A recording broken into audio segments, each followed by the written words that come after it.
episode of your weekly 5 minutes of history and heritage. I thought today I would talk to you a little bit about the City Hall. It's an imposing, elegant, very rich looking building in the middle of the market. I suppose you have seen it.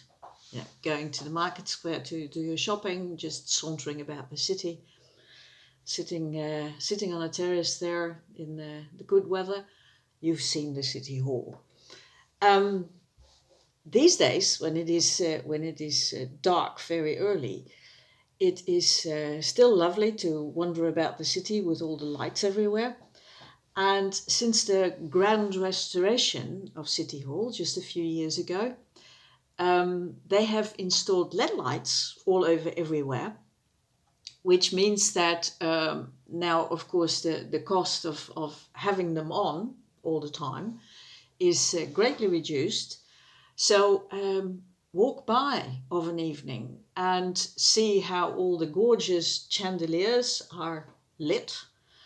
And from the square around the building, you can look into the gorgeous rooms with their tapestries, with their stucco ceilings, and with the painted glass in several of them. Also, the tower is lit up on the inside, and you can see impressive wooden beams supporting the structure, and you can see the bells. Of course, every self-respecting city hall or public building of some sort in the Netherlands will have a carillon, as the Maastrichtenaren will say, a carillon. It's a set of bells that can be played either manually or with a sort of automatic drum. And it will indicate time. So every 15 minutes there will be some sort of a jingle. But it can also be used as a concert instrument. So every building, generally churches or city halls, that has a set of these bells will also have a person responsible for playing them and making sure that people can enjoy the music raining down on them. The bejaardier, as that's called, the bejaard player of Maastricht today is Frank Steens, who is also a violin player in the orchestra of André Rieu. And he is up for absolutely anything, really. His latest stunt was playing a song by a hard rock metal group. Find it. Frank Steens.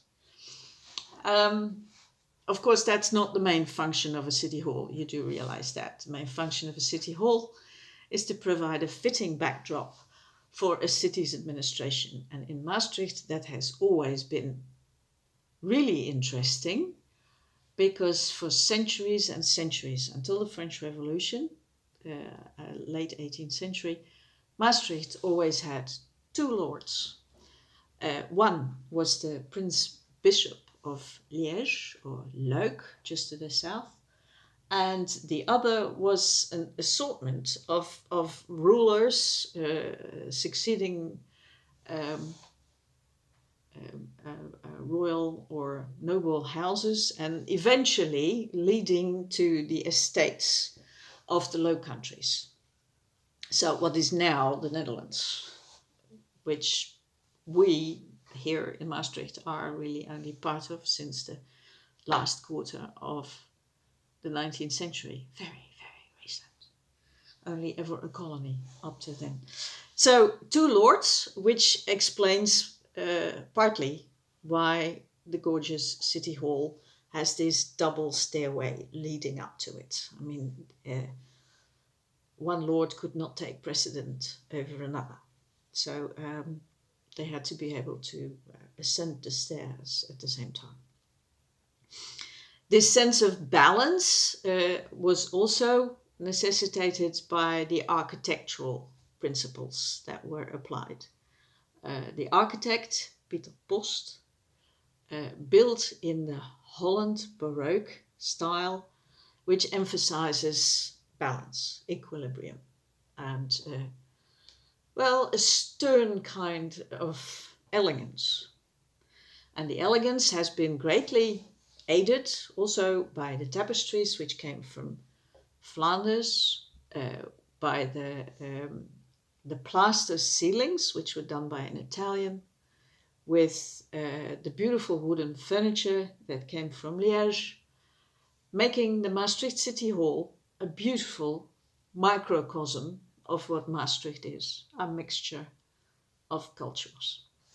Go and have a look.